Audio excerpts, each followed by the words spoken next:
All right, so you guys worked on calculating friction and gravitational forces, and I know it's been really stimulating and fun. And But now we're on the science of cannons and projectiles. Today we're finally going to get to what every pirate likes to talk Everybody, about. Where are my cannonball at? Everybody's favorite part of physics. Where are we shooting something? Exactly. So we are gonna take a moment to set up a problem that we're gonna tackle today, and basically you already have all the tools to work on it. Mm-hmm. In this problem, there isn't going to be any friction force. Now, in reality, there is a friction force. Mm-hmm. It's the friction force of air, but we're going to ignore that for now. I'm going to add it later. It's really small. It depends. I mean, it's not negligible, but for now, we're going to ignore it and just try to do the basic cannon shooting problem. So here's our cannon. For those viewers who aren't familiar with what we do, we have built one air cannon. Water cannon. Well, it uses water, that's true. It uses, we pump air into a bottle full of water, and then the water gets shot out, and it propels the bottle some distance. So what we're going to do today is calculate how far and how high the projectile goes. And what we're going to do is start out with, we have to know some things first. We're going to set our cannon to be shooting at an angle of 30 degrees. Okay. So, actually, I'll use a red line for that. So that's going to be, we're going to shoot at 30 degrees. So this angle here is 30 degrees. And we're going to have to know a couple other things. We're going to have to know the mass of the cannonball, which in our case is the mass of our plastic bottle. Mm-hmm. And we're going to set that mass equal to 10 grams. We're going to set it equal to 0.1 kilograms. And the reason we're choosing kilograms is newtons actually have kilograms as part of their unit. If we used grams, we'd have to convert that to kilograms anyway to make all this work. So it's going to be 100 grams, or it's going to be 0.1 kilograms. Yep. That's the mass of our cannonball. And we're on Earth, so the gravitational acceleration is 9.8 meters per second squared. We need to know that. And the other thing we need to know is when our cannonball exits the cannon, what's the initial velocity? We're going to set that to 10 meters a second. Now, next year, when we do our experiments, we're going to do this experiment, see how far it goes, and you use the same math we're going to do here today, so you can calculate this muzzle velocity. All right? Cool. So there's an initial velocity, acceleration of gravity, and the mass of the cannonball. We're going to say that when the cannonball exits the cannon, we're going to call that position. So there's two positions here. There's the x-axis here, all right? Mm-hmm. There's also a y-axis here. So we have two dimensions now. So this is going to get a little more exciting. But what we're going to do is break this problem up into one dimension at a time. Okay. So we have an initial velocity of 10 meters per second. Some of that is going in the x direction, and some of that's going in the y direction. Mm-hmm. So first thing we're going to do is break that apart. We want to know what the initial velocity in the x direction is, given that our velocity vector is 10 meters per second, which is like the hypotenuse of this triangle. Mm-hmm. All right? Okay. So using trigonometry, we would say that the x component, which is the adjacent side here, divided by the hypotenuse, which is just the initial velocity, is equal to it's going to be the cosine of 30 degrees. All right. And we know that is 0.866, right? Right. So how do we get the initial velocity in the x direction by itself from this equation. Multiply both sides by the initial velocity. Right, which is 10. 10. So we can say that the initial velocity in the x direction is 8.66 meters per second. That tells you how fast it's going in the x direction. But is the other side also multiplied by 10? That's what we did decide. Well, Oh, right. Sorry. there's I'm a, being- there's a I'm 10 being- here, so we right. multiply both sides by 10. Silly me. The 10 The cancels. 0.866 turns into 8.66. I'm being ridiculous. Right. Sorry. That's okay. Multiply both sides, so this is Okay. really, it's VOX divided by 10 is equal to 0.866. We multiply both sides by 10. 10 on this side cancels, and this becomes 8.6. Sorry. That's I fine. thought we had to multiply the other side by 10. That's alright. It's okay. It's okay if the viewers So are Now I'm saying letting this you is guys can tell me what the calculation for V0Y is. Okay.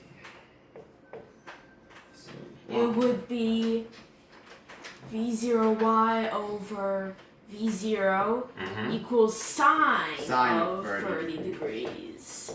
Mm-hmm. and sine of 30 degrees is 0.5. Mm-hmm. So again, if we multiply both sides by 10, we get Five. VOY is equal to 5. 5 meters per second.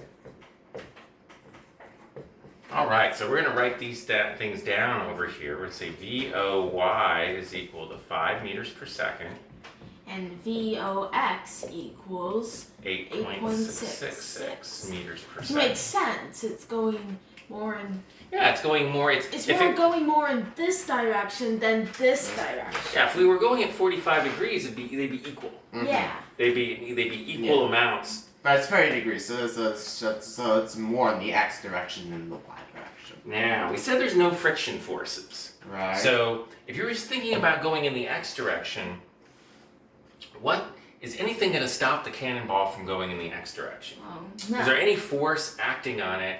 Gravity. But which way is gravity acting? It's going down. Down. Is that in the x direction That's or in the No, y it's, direction? it's in the y direction. So, if it wasn't for hitting the ground, the cannonball would go in the x direction Yeah. forever. Yeah. Without friction.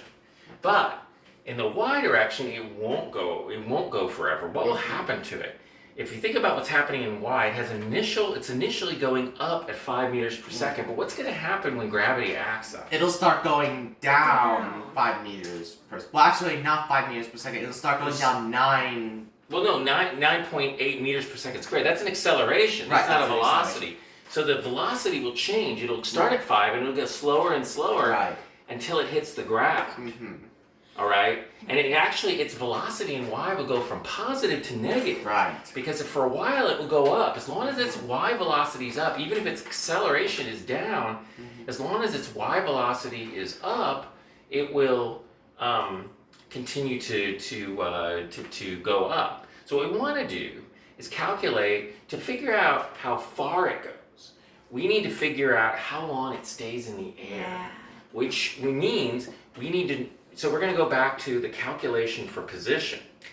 We're going to say the position y of t, because now we're want to know where it is in the y direction, is equal to, the general equation looks like this. It's the initial position in y Alright. plus the initial velocity in y times time plus 1/2 the acceleration in y times t squared.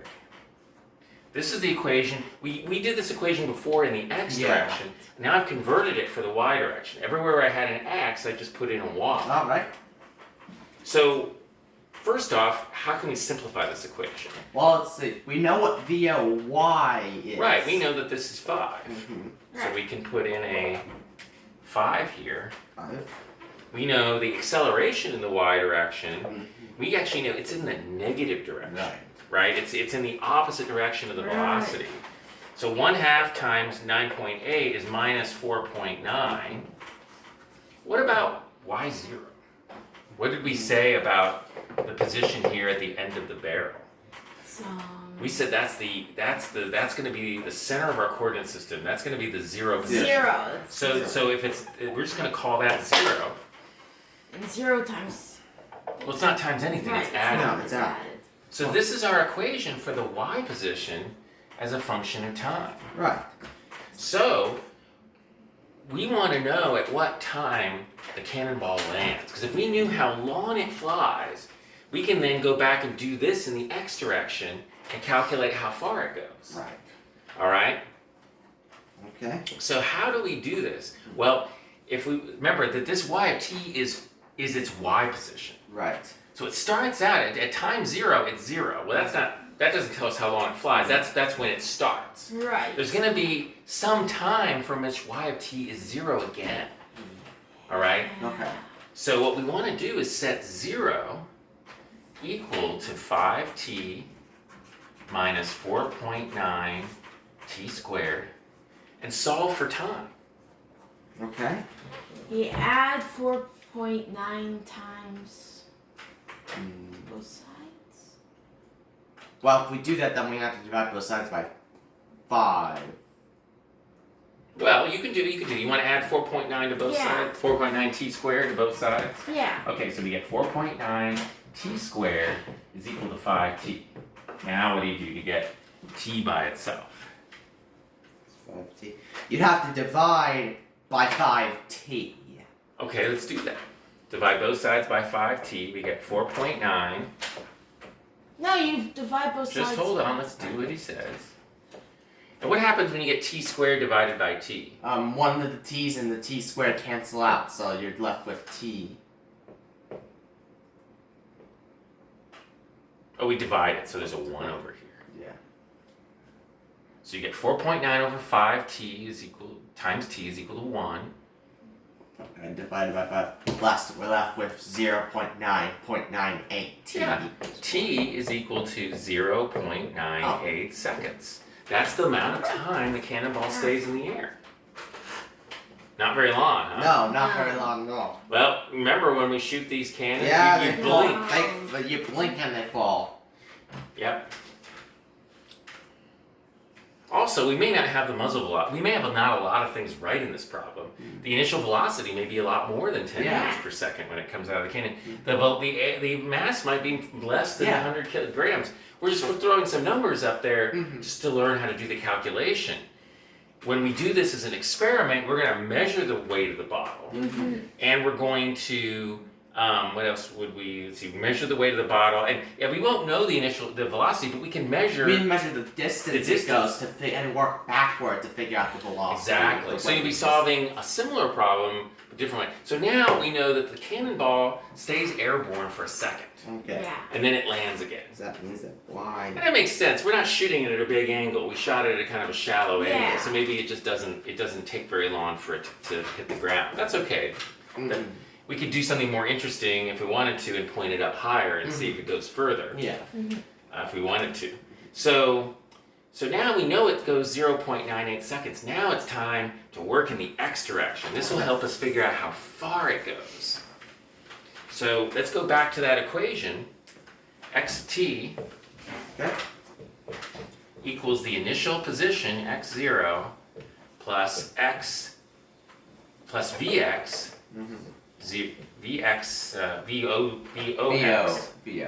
vox times t plus 1/2 acceleration x t squared. So this is the same equation we did before. Now it's just in the x direction. Yeah. But it's the same equation, but it's a very different problem. One thing it shares with the last problem that's common is we said that this initial position is 0, right? Right. So we can make the x0 0, right? Right. Yeah. What else is different about this than the last problem?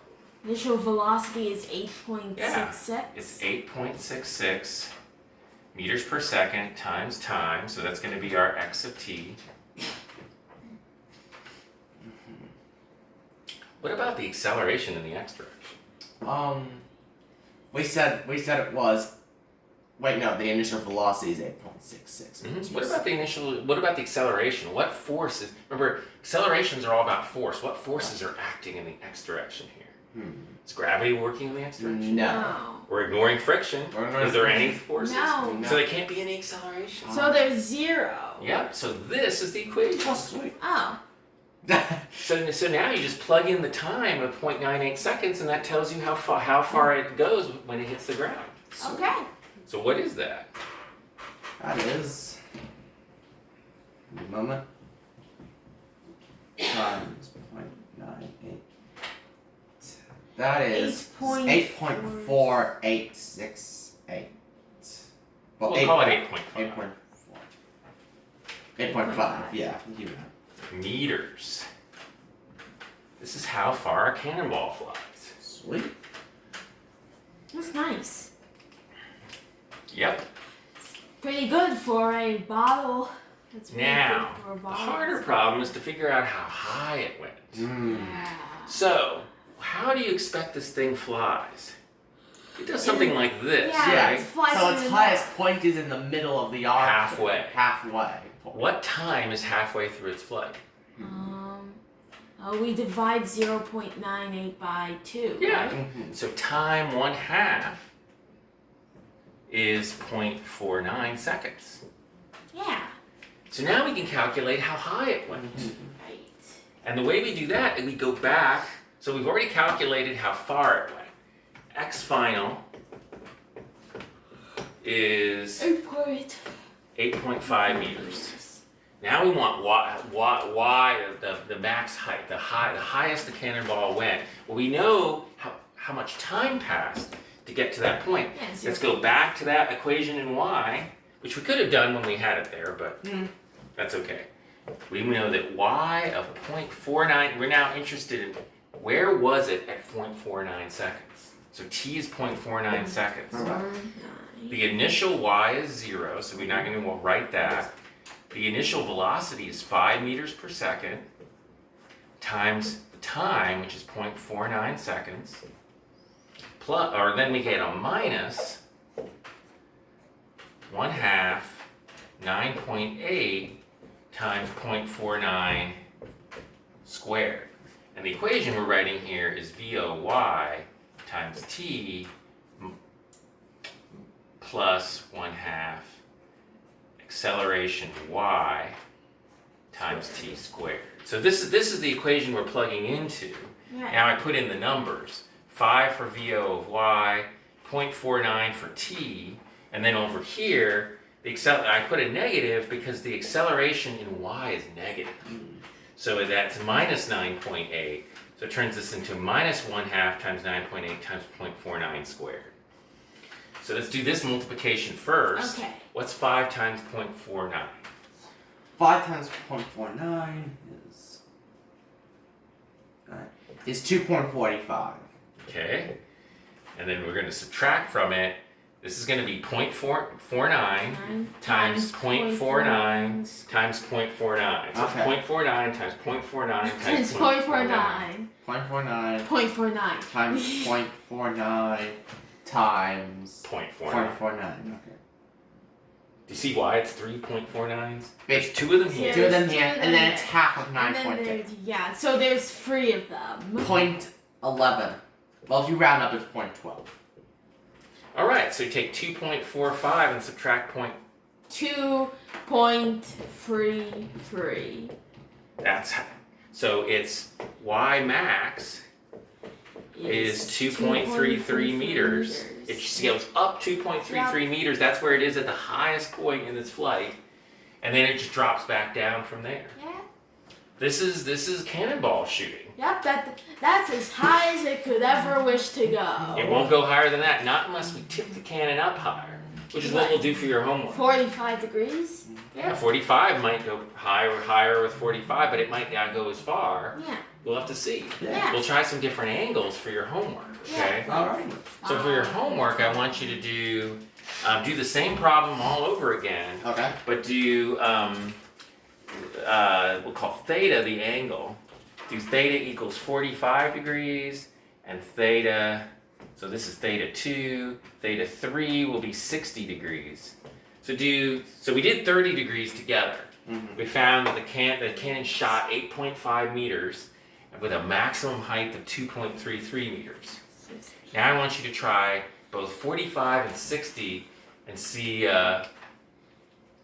which one produces the furthest cannon shot, Yeah. right? All right. So if you're a cannoneer, your captain says, Brown, or shoot that. Ulysses! Yeah, Ulysses, shoot that. I want that ship out there shot. And your first shot goes short, and you get out your paper and pencil, Yeah. and you start calculating. What in blazes are you doing? I think well, It's called math, sir. These are ideas that aren't even existing at this point in time, sir.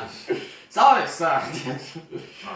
Well, at Wait, that wait. point, you might find yourself getting flogged. But Yeah. the main thing is you won't miss that next shot. Basically, just tip the cannon up a bit, sir. Yeah, but you want to know exactly how, because if you tip Yeah. it too high up, what you're going to find is one of these angles is going to give you the furthest shot. yeah. Thanks for that good shot. However, you are obviously a witch. Yeah. So on to the stake. All right. You guys think you guys can do it? Yeah. All right.